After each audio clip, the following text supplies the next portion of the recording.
Avengers disassemble के last episode में हमने देखा था कि किस तरह एवेंजर्स टावर के अंदर जैकब हार्ट घुस आता है और आने के साथ ही वो एक बहुत बड़ा धमाका कर देता है जिसमें स्कॉट लैंग यानी कि एंड मैन मारा जाता है। इसके साथ ही हमने ये भी देखा कि यूएन की एक असेंबली के अंदर आयरन मैन लैटवेरिया के प्राइम मिनिस्टर को देख के अपना दिमाग खो बैठता है और अजीबोगरीब बातें करना शुरू कर देता है, जिसकी वजह से हैंक पिम और वांडा आके जो है टोनी स्टार्क को वहाँ से ले जाते हैं। और दूसरी साइड हमने ये भी देखा कि इन सब हादसों के बाद विजन भी वहाँ पे आता है जो कि एक प्लेन क्रैश में अवेंजर्स को मारने की कोशिश करता है, और वो जब वो नहीं मार पाता तो वहाँ पे वो अल्ट्रॉन बॉट छोड़ देता है। अवेंजर्स किसी न किसी तरीके से उन बॉट्स को तो मार देते हैं, लेकिन शी हल्क जो है अपना दिमाग खो बैठती है और वो विजन के 2 टुकड़े कर देती है और वो कैप्टन अमेरिका को मारने की तरफ जा रही होती है। अब आगे आगे हम देखते हैं आयरन मैन जो है अपने सूट के अंदर से एक सेक्रेटरी से बात कर रहा है यूएन के, और उसको वो वही वीडियो दिखा रहे हैं जो कि असेंबली के अंदर हुआ। तो आयरन मैन बोलता है कि इसको बार बार चलाने की जरूरत नहीं है। तो वो बोलते हैं कि सेक्रेटरी स्टार्क ये तो बहुत बुरी बात है क्योंकि अब हर कोई जो है इस वीडियो को बार बार चलाएगा अपनी पूरी जिंदगी के लिए। तो टोनी बोलता है कि आप मिस्टर प्रेसिडेंट को ये बोल सकते हैं कि ये जो दिख रहा है वैसा नहीं है। तो वो बोलते हैं कि मुझे ऐसा कुछ भी नहीं लग रहा और मैं प्रेसिडेंट से बिल्कुल भी नहीं बोलने वाला। तो टोनी बोलता है कि मैं प्रेसिडेंट से बात कर सकता हूँ। वो बोलते हैं कि नहीं, तुम प्रेसिडेंट से बात नहीं कर सकते हो। वो बोलते हैं कि क्या टोनी अब मुझे तुम्हारी रेजिग्नेशन मांगनी पड़ेगी। तो ये सुनने के बाद आयरन मैन बोलता है कि प्लीज़ मुझे मिस्टर प्रेसिडेंट से बात करने दीजिए, मैं उनसे खुद बात करूँगा और उनको समझा दूंगा। तो वो बोलते हैं कि मुझे बिल्कुल भी ये पॉसिबल नहीं लग रहा है। तो वहीं पर टोनी बोलता है चलिए ठीक है, मुझे अब जाना होगा क्योंकि एवेंजर्स मेंशन में एक इमरजेंसी हो गई है। वहीं हम देखते हैं आयरन मैन जो है अपने सूट के अंदर से एवेंजर्स मेंशन की तरफ जा रहा होता है। वहीं हम दूसरी तरफ वहीं से कंटिन्यू करते हैं। हम देखते हैं कि जेनिफर जो है एक शील्ड मैन उठा के कैप्टन अमेरिका की तरफ ला रही है और वो लाते लाते कैप्टन अमेरिका के मुंह पे मार देती है। लेकिन हम देखते हैं पीछे से जो है कैप्टन ब्रिटेन उसके ऊपर अपनी स्वॉर्ड से अटैक करती है, लेकिन शी हल्क जो है ये देख के और ज्यादा गुस्सा हो जाती है और कैप्टन ब्रिटेन को भी उठा के दूर फेंक देती है। हम देखते हैं कि जेनिफर जो है इस वक्त बिल्कुल पागल हो गई होती है और अब वो हॉकाई की तरफ बढ़ रही होती है उसको मारने के लिए। तो हॉकाई अपना एरो रेडी करते हुए बोलता है कि जेनिफर प्लीज मेरी बात को सुनो, मैं तुम्हारा दोस्त हूँ, मैं क्लिंट हूँ, मैं तुम्हें मारना नहीं चाहता हूँ। लेकिन शी हल्क जो है तभी उठा के वो कार क्लिंट की तरफ फेंक देती है। तो हम वही देखते हैं आयरन मैन पहुंचता है और वो ये सब सिचुएशन देख के बहुत ज्यादा घबरा जाता है। वहीं पे हम देखते हैं कि शी हल्क जो है दोबारा एक और ट्रक की तरफ जा रही होती है उसको उठाने के लिए, लेकिन तभी आयरन मैन वहां पे आता है और शी हल्क के मुंह पे एक बहुत जोरदार पंच मारता है जिससे शी हल्क जो है काफी दूर जाके गिरती है। टोनी आगे सबसे पूछने की कोशिश करता है आखिरकार ये हो क्या रहा है। तो हॉकाई बोलता है कि टोनी कैप्टन जो है ट्रक के नीचे दबे हुए हैं। तो टोनी ये सुन के घबरा जाता है और बोलता है ये सब हो कैसे रहा है। तो हॉकाई बोलता है कि तुम ये सब छोड़ो और कैप्टन को यहाँ से निकालो, और टोनी स्टार्क जो है उस वैन को वहां से हटाता है।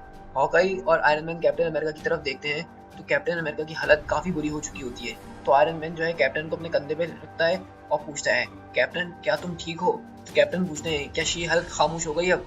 तो आयरन मैन पूछता है हाँ वो ठंडी तो हो गई, लेकिन मुझे ये सब बताओ कि ये सब शी हल्क ने करा है। तो कैप्टन अमेरिका बोलते हैं नहीं, मुझे ऐसा नहीं लगता, मुझे कुछ और ही लग रहा है। तो वहाँ पे फैल्कन आता है और बोलता है कि कैप्टन वास्प जो है उसकी बहुत बुरी हालत हो रही है, मुझे तो उसको उठाना भी नहीं चाहिए था, लेकिन मुझे डर था कहीं कोई उसके ऊपर चढ़ ना आए। तो कैप्टन बोलते हैं इसको फौरन से। फैल्कन बोलता है हाँ मैं जा ही रहा हूँ हॉस्पिटल की तरफ। इतने में हम देखते हैं कि हैंक पिम जो है जायंट मैन बन के वहाँ पे पहुंचता है और वो सब ये देख के हैरान हो जाता है।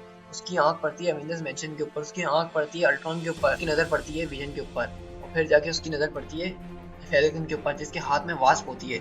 ये देख के हैंक पिम जो है काफी घबरा जाता है और फैल्कन बोलता है कि प्लीज तुम इसको जल्दी से हॉस्पिटल की तरफ ले जाओ। तो हैंक पिम फौरन भागते हुए जाता है और बोलता है कि मैं कुछ सेकंड में ही वहाँ पहुंच जाऊंगा। फिर हम वहाँ से शिफ्ट हो जाते हैं एक हॉस्पिटल के अंदर जहाँ पे कैप्टन अमेरिका का ट्रीटमेंट चल रहा होता है। कैप्टन अमेरिका डॉक्टर से बोलते हैं कि ये बहुत ज़्यादा हर्ट कर रहा है। तो डॉक्टर बोलता है सॉरी कैप्टन, लेकिन हमसे जो सही हो सकता था हमने वही किया है, अब आपको कुछ हफ्तों तक रेस्ट पे रहना पड़ेगा। तो कैप्टन अमेरिका बोलते हैं ऐसा सोचना भी मत। तो डॉक्टर बोलता है जैसी आपकी मर्जी, लेकिन अब मुझे जाना होगा क्योंकि आपके और भी टीममेट्स जो हैं मेरा इंतजार कर रहे हैं। कैप्टन अमेरिका फैल्कन से पूछते हैं कि बाकी सब कैसे हैं। वहीं पे हम देखते हैं कैप्टन ब्रिटेन जो कि एक स्ट्रेचर के ऊपर हैं और उनकी कंडीशन काफ़ी ज़्यादा क्रिटिकल है।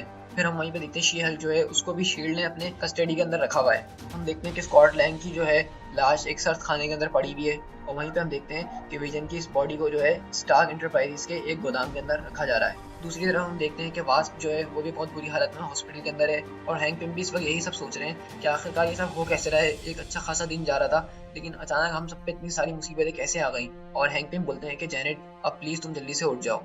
वहीं पर हम देखते हैं कि बाहर falcon, captain America, iron man और हॉकाई खड़े होते हैं। तो आयरन मैन बोलता है कि हम पे हमला हुआ था। तो हॉकाई बोलता है कि हाँ मुझे पता है कि हम पे हमला हुआ था। तो आयरन मैन बोलता है मेरा मतलब है कि किसने करा। तो हॉकाई बोलता है किसने करा ये हमें भी नहीं पता। और हॉकाई बोलता है मेरे ख्याल से तो ये एक बहुत बुरा दिन था और अभी तक ये ओवर नहीं हुआ है। आयरन मैन बोलता है एक बुरा दिन, हाँ, हॉकाई बोलता है हाँ एक बहुत ही बुरा दिन। तो वहीं पे ये सब लोग डिस्कस करना शुरू हो जाते हैं कि हमारे ऊपर इतना बुरा दिन हुआ है तो इसके पीछे कौन है। तो वहीं पे जो है वो चारों ये सब सोचने में लग जाते हैं कि आखिरकार इसके पीछे हो कौन सकता है, कौन है जो हम पे इतनी बुरी तरीके से अटैक करे और कामयाब भी हो जाए। तो वहीं पे कैप्टन अमेरिका ये बोलते हैं कि हम लोग जिस तरह की ज़िंदगी जी रहे हैं कभी ना कभी हम पे ये होना था। लेकिन हैरत की बात यह है कि इसने ये प्लान इतने ज़बरदस्त तरीके से बनाया और ये कामयाब भी हुआ। तो टोनी बोलता है कि यही नहीं है आज जो हुआ, आज मेरे साथ भी कुछ हुआ कि मैं यूएन के अंदर अपनी स्पीच एड्रेस कर रहा था, इतने में पीछे से हैंक पिम आता है और बोलता है कि हाँ बता दो टोनी, इनको बता दो कि तुमने आखिरकार किया क्या है। तो टोनी बोलता है कि हैंक तुम प्लीज़ काम हो जाओ, मैं इनको बता रहा हूँ। तो कैप्टन बोलते हैं कि टोनी तुमने आखिरकार वहाँ पे किया क्या है। तो हैंक बहुत ज़्यादा गुस्से में आता है और बोलता है, हैंक पिम बोलते हैं कि इसने आज शराब पी हुई थी और ये शराब पी के जो है यूएन की मीटिंग में आया था। इसने लाइटवेरिया के एम्बेसडर को मारने की धमकी दी थी पूरे के पूरे दुनिया के सामने। टोनी बोलने की कोशिश करता है लेकिन हैंक पिम बोलता है कि तुम्हें कुछ बोलने की जरूरत नहीं है, तुमने जो वहां पे करा वो एक बहुत बड़ा डिजास्टर था। तो टोनी बोलता है कि मैंने शराब नहीं पी थी। तो हैंक पिम गुस्से में बोलते हैं जरा दोबारा बोलना, मैं वहीं पे था। टोनी बोलता है कि मैंने शराब नहीं पी, यहाँ तक कि मैंने तो पता नहीं कितने दिनों से शराब को हाथ भी नहीं लगाया। वो जो फीलिंग थी वो फीलिंग कुछ अजीब सी थी। मैंने शराब नहीं पी थी लेकिन मेरे ऊपर मेरा खुद का कंट्रोल नहीं था। टोनी बोलता है इसी वजह से मुझे लग रहा है कि ये एक तरह का अटैक है, ना कि किसी की साजिश, क्योंकि ये सारी चीजें बिल्कुल एक ही टाइम में बिल्कुल एग्जैक्ट टाइम में हुई। तो टोनी समझ बोलता है कि पहले mention boom, Scott boom, vision boom, and boom, और मुझे वहाँ पे सेक्रेटरी ऑफ डिफेंस के ओहदे से उतार दिया गया। तो कैप्टन अमेरिका पूछते हैं कि आखिरकार ये हुआ कब था। तो आयरन मैन बोलता है बिल्कुल उसी टाइम पे जिस टाइम पे तुम लोग मेंशन के अंदर उन सब चीजों से डील कर रहे थे। देखो मैं कह रहा हूँ कि ये सब कनेक्टेड है, ये सब कनेक्टेड है एक दूसरे से।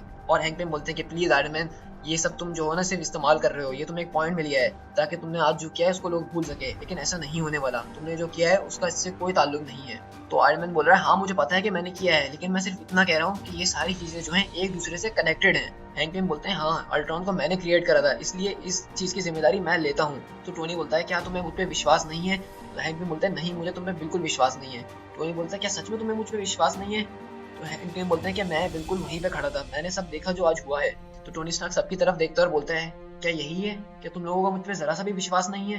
तो वहाँ पे खड़े हुए कैप्टन अमेरिका, हॉकाई और फैल्कन आयरन मैन की तरफ देखते हैं। तो कैप्टन अमेरिका बोलते हैं कि मुझे तुम पे विश्वास है। तो फैल्कन बोलता है जो कैप्टन कहेगा मैं वही करूंगा, मुझे भी तुम पे विश्वास है।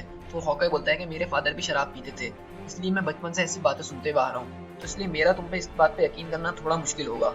हॉकाई बोलता है मेरा वो मतलब नहीं था, मेरा मतलब ये है कि ये सब जो हो रहा है हमें साथ में निपटना पड़ेगा इन सब से।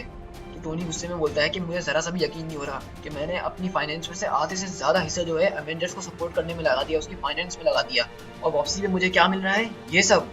वहाँ पे टोनी स्टार्क जो है गुस्से में वहाँ से जाने लग जाता है। तो हॉकाई बोलता है कैप्टन मेरा वो मतलब नहीं था।